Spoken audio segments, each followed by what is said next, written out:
Business সেনাবাহিনীগুলোকে যেভাবে corrupt করা হয়েছে বিজনেস করতে দিয়ে দিয়ে একটা বণিক সমিতি তৈরি করেছে। মনে হয় যে একটা প্যারালাল এফবিসিসিআই আছে এখানে আর্মড ফোর্সের ভিতরে। দুধের ব্যবসা করে, গরুর ব্যবসা করে, ছাগলের ব্যবসা করে, সরের ব্যবসা করে, সরের ভিতরে ধান পাট লাগায়। This is not the business of the armed forces. Come on, this is not the business a country has set up for the sovereign forces. রুটি খাওয়া বন্ধ করে দিয়ে ভাত খাওয়া দিচ্ছে, এখন দৌড়াইতে পারেন অফিসাররা। অলমোস্ট সব সার্ভিং অফিসারের দেখে বিশাল বিশাল পেট। এত মোটা মোটা অফিসার দিয়ে আপনি যুদ্ধ করবেন কিভাবে? ঘুম থেকে উঠে হাটে নাদুস টুদুস করে মনে হয় যে ক্যাটওয়াক করতেছে। মানে একটা ফিজিক্যালি আনফিট করে দিয়েছে, মেন্টালি আনফিট করেছে, ডিগনিটি কেড়ে নিয়ে গেছে, ম্যাটেরিয়ালিস্টিক বানিয়ে দিয়েছে। These are not the exact science of a military who can save the country and the nation. কখনো পারবে না এটা। এটা একটা স্যাক্রিফাইসিং ফোর্স হইতে হবে। জীবন দিতে পারে কারা? পুঁজিবাদী লোকরা। বস্তুবাদী লোকরা জীবন দিতে পারে না, এটা হয় না। পুঁজিবাদীরা খালি এনজয় করে, লাইফ এনজয় করে। আমার আর্ম ফোর্সেস গুলোকে পুঁজিবাদী বানাই দিছে, বুনিয়াদ বানাই দিছে। আমরাও কিন্তু বারবার বলেছি মিলিটারি ফোর্স, আর্ম ফোর্সেসকে তাদেরকে পাবলিকলি স্টেটমেন্ট দিয়ে ক্ষমা চাওয়া উচিত জাতির কাছে। কারণ তারা গত 16 বছরের গুম খুন গণহত্যার সাথে অ্যাজ ইনস্টিটিউশনস ইনভলভ। বরং আমরা দেখতে পাচ্ছি গুম খুনের সময় যে সকল অফিসাররা জড়িত ছিল তাদেরকে নিয়ে পিং পং করা হচ্ছে। চিটাগং থেকে সিলেট, সিলেট থেকে যশোর, যশোর থেকে ঢাকা, ঢাকা থেকে জামালপুর, গাজীপুর থেকে টাঙ্গাইল, এইসব নাটক করা হচ্ছে।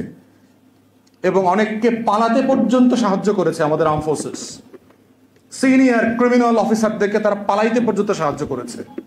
তাহলে তাদের নিজেদের ভিতরে এখন পর্যন্ত ওই আওয়ামী লীগের মতোই ন্যূনতম কোনো সেন্স অফ রিগ্রেট নাই তাদের মধ্যে যে আমাদের ক্ষমা চাওয়া উচিত, দেশে পরিবর্তন হয়ে গেছে। এবং আমরা বোধ করছি যে যদি আমাদের দিল্লির দাস দাসীরা মনে করে থাকে এখানে এরশাদের মতো আবার কোনো গোলাম তৈরি করবে, তাদেরকে আমরা এখনই হুঁশিয়ার করে দিচ্ছি। খোদার কসম, বাংলাদেশে আর কোনো এরশাদের জন্ম হবে না, নিশ্চিত থাকেন আপনারা। কোনো এরশাদের জন্ম হবে না, কোনো এরশাদকে আমরা মেনে নিব না এই জমিনে। যারা গণ অভ্যুত্থান ঘটিয়েছে, এপিসির সামনে বুক পেতে দিয়ে লড়াই করেছে, এইরকম কোটি কোটি মুগ্ধ ওয়াসিমরা রাস্তায় দেখবেন আবার ফিরে আসছে। অতএব সেই ধরনের দুঃসাহস করবার জন্য ন্যূনতম চেষ্টা করবেন না আপনারা। বাংলাদেশের স্পিরিট হচ্ছে নতুন করে রিফর্ম করা, রিকনস্ট্রাক্ট করার হচ্ছে স্পিরিট। সেই স্পিরিটকে আপনারা ধারণ করবেন, এটাই আমরা আশা করি। কারণ দিন শেষে আপনার মজুরি গরিবের টাকায়, আমাদের ট্যাক্স পেয়ারদের টাকায় আসে। আপনাদের দিল্লি থেকে বেতন দেয় না, বাংলাদেশের ট্যাক্স পেয়াররা আপনাদেরকে বেতন দেয়, আপনাদের আবাসনের বাড়ি দেয়। তারপরে ডিওএইচএস বড় বড় লাক্সারিয়াস ফ্ল্যাট প্লট অ্যাপার্টমেন্টের ব্যবস্থা করে দিছে আপনাদেরকে। জলসিরিয়ার পূর্বাচলের টাকা এই দেশের রিক্সাওয়ালারা, টং দোকানদাররা, কৃষকরা, জেলেরা দিছে। এটা আপনাদের কৃতজ্ঞ থাকা উচিত। অতএব সেই জায়গাতে আজকে পেপারে যে প্রেজেন্টেশন আসছে, রিকমেন্ডেশন আসছে, আই ফুললি সাপোর্ট ইট। আমার দল এবি পার্টির পক্ষ থেকে আমরা রিপিটেডলি এই জায়গা থেকে আপনাদের পাশে দাঁড়িয়েছি। আমরা বারবার দাবি করেছি, ব্রিফিং করেছি আপনাদের পক্ষ হয়ে, প্রেসে কথা বলেছি এবং কন্টিনিউ বলে যাব। এবং আমরা বারবার বলেছি যে সরকার যে কমিটি করতে হবে এটা অ্যাবসলিউটলি সিভিলিয়ান লেড কমিটি হইতে হবে। কোনো military arm forces led committee আমরা অ্যাকসেপ্ট করব না। কারণ এর ভিতরকার পলিটিক্স আমরা জানি। আপনারা আমাদেরকে তাল গাছ দেখাবেন আর ওই তাল গাছ আমরা নারিকেল মনে করে খাবো, ওই দিন এখন আর নাই বাংলাদেশে। বাংলাদেশে আর্ম ফোর্সেসের উপরে জুলুম হয়েছে, সিপাহী জওয়ানদের উপরে জুলুম হয়েছে। এই জুলুমের ইনভেস্টিগেশন করবার জন্য absolutely civilian led business committee হইতে হবে। এবং তার টার্মস অফ রেফারেন্স পলিটিক্যাল পার্টির সাথে, স্টেক হোল্ডারদের সাথে এবং আরো যারা আছেন আর্ম ফোর্সেসের যারা মজলুম অফিসার আছে তাদের সাথে পরামর্শ করে টার্মস অফ রেফারেন্স ঠিক করতে হবে। থার্ড একটা জিনিস আমি বলে শেষ করে ফেলি, সেটা হচ্ছে বিজনেস। সেনাবাহিনীগুলোকে যেভাবে করাপ্ট করা হয়েছে বিজনেস করতে দিয়ে দিয়ে একটা বণিক সমিতি তৈরি করেছে। মনে হয় যে একটা প্যারালাল এফবিসিসিআই আছে এখানে আর্ম ফোর্সের ভিতরে। দুধের ব্যবসা করে, গরুর ব্যবসা করে, ছাগলের ব্যবসা করে, সরের ব্যবসা করে, সরের ভিতরে ধান পাট লাগায়। This is not the business of the armed forces. Come on, this is not the business a country has set up for the sovereign forces. এগুলোর জন্য তো ফোর্স তৈরি করা হয় না। ব্যবসা করতে চাইলে উদ্দিক হইলে আইসা আমাদের মতো লুঙ্গি গামছা পয়রা ব্যবসা করেন, মোস্ট ওয়েলকাম, কোনো সমস্যা নাই। কিন্তু উর্দি পয়রা দেশের সভরেন্টি রক্ষা করতে পারবেন না, কিন্তু ব্যবসা করবেন, হইতে পারে না। সো সিদ্ধান্ত নিয়ে এই একটা নতুন রিভিউ করা দরকার, কিভাবে এই বিজনেসগুলোকে সিভিলিয়ান ট্রান্সফরমেশন করা হবে। মিলিটারি কোনো বিজনেস করতে পারবে না। কোনো আর্ম ফোর্সেস, কারো কোনো ব্যাংক থাকবে না, আনসার হোক, পুলিশ হোক, কারো কোনো ফোর্সের কোনো প্রতিষ্ঠান থাকতে পারবে না।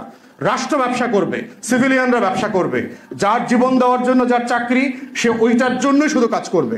This is the highest professionalism expected out of the forces.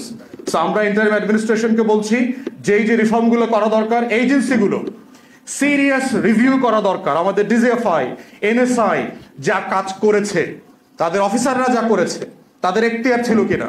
আমি যতটুকু জেনেছি যে ডিজিএফআই নাকি এখন পর্যন্ত কোনো ওয়ার্কিং প্রোটোকল নাই। আপনি একটা ফোর্স মনস্টার বানায় দিচ্ছেন, তার কোনো প্রোটোকল নাই, তার অডিট হচ্ছে না, তার কাজের রিভিউ হচ্ছে না। এই রাষ্ট্র কিভাবে চলবে? রাষ্ট্র কিভাবে অ্যাকাউন্টেবল হবে? এই রাষ্ট্র কিভাবে রিপাবলিক হবে? এই রিপাবলিকের জন্মদাতা তো আপনারা ছিলেন, আপনারাই তো সেক্টরে যুদ্ধ করে করে এই দেশকে স্বাধীন বানিয়েছেন। তাহলে স্বাধীন বানানোর পর তাকে আবার দৈত্য বানানোর কাজ আপনারা কেন করছেন? তাহলে রিপাবলিক ক্যারেক্টার বানানোর পারপাসই হচ্ছে যে রাষ্ট্রকে, প্রতিষ্ঠানকে অ্যাকাউন্টেবল করতে হবে। তাহলে 16 বছরে ডিজিএফআই এবং এনএসআই যা করছে তার প্রত্যেকটা কাজের হিস্সা দিতে হবে জনগণকে। কারণ আমরা যারা রাজনৈতিক কর্মী ছিলাম আমরা জানি তারা কি করেছে। শুধু আর্ম ফোর্সেসের অফিসারদের উপর তারা জুলুম করে নাই, তারা গণহত্যার অ্যাক্টিভ ফোর্স ছিল বাংলাদেশে গত 16 বছর। হেন কোনো অন্যায় নাই যা আমরা আর্ম ফোর্সেস করে নাই। বলবেন আমাদেরকে উপর থেকে বলছে, উপর থেকে বললেই কি আপনাকে করতে হবে? কনসিয়েন্সিয়াস অবজেকশনের জায়গা ছিল না আপনাদের অফিসারদের? প্রমোশনের জন্য, প্লট ফ্ল্যাটের জন্য রাতের নির্বাচন করে দিয়েছেন এই সকল অফিসাররা।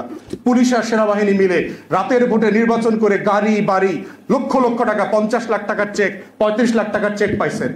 এইভাবে ম্যাটেরিয়ালিজম দিয়ে আমার আর্ম ফোর্সেসকে করাপ্ট করে ফেলছে। রুটি খাওয়া বন্ধ করে দিয়ে ভাত খাওয়া দিচ্ছে, এখন দৌড়াইতে পারেন অফিসাররা। অলমোস্ট সব সার্ভিং অফিসার দেখে বিশাল বিশাল পেট। এত মোটা মোটা অফিসার দিয়ে আপনি যুদ্ধ করবেন কিভাবে? ঘুম থেকে উঠে হাটে নাদুস টুদুস করে মনে হয় যে ক্যাটওয়াক করতেছে। একটা ফিজিক্যালি আনফিট করে দিয়েছে, মেন্টালি আনফিট করেছে, ডিগনিটি কেড়ে নিয়ে গেছে, ম্যাটেরিয়ালিস্টিক বানিয়ে দিয়েছে। These are not the exact science of a military who can save the country and the nation. কখনো পারবে না এটা। এটা একটা স্যাক্রিফাইসিং ফোর্স হইতে হবে। জীবন দিতে পারে কারা? পুঁজিবাদী লোকরা, বস্তুবাদী লোকরা জীবন দিতে পারে না, এটা হয় না।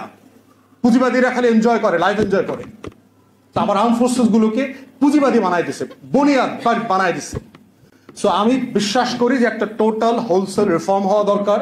এই রিফর্মের মধ্য দিয়ে যে সেকেন্ড রিপাবলিকের আকাঙ্ক্ষা তৈরি হয়েছে, সেই আকাঙ্ক্ষাকে কিভাবে করব একটা অ্যাকাউন্টেবিলিটির মধ্য দিয়ে, ইনসাফের ভিত্তিতে, গ্র্যাজুয়াল প্রসেসে, যেন আমার কোনো জিনিস কম্প্রোমাইজ না হয়, আমার চেঞ্জগুলো যেন অ্যাব্রাপ্ট না হয়, সেটাকে মাথায় নিয়েই আমাকে এই পরিবর্তনগুলো আন্ডারটেক করতে হবে। আয়োজকদের এই লড়াইয়ের সাথে আমি আছি, আমার আর্ম ফোর্সেস মজলুম ভাই বোনদের সাথে আছি। আমরা আপনাদের পাশে থাকবো, লড়াই করব, কথা বলবো, প্রতিবাদ করবো ইনশাআল্লাহ।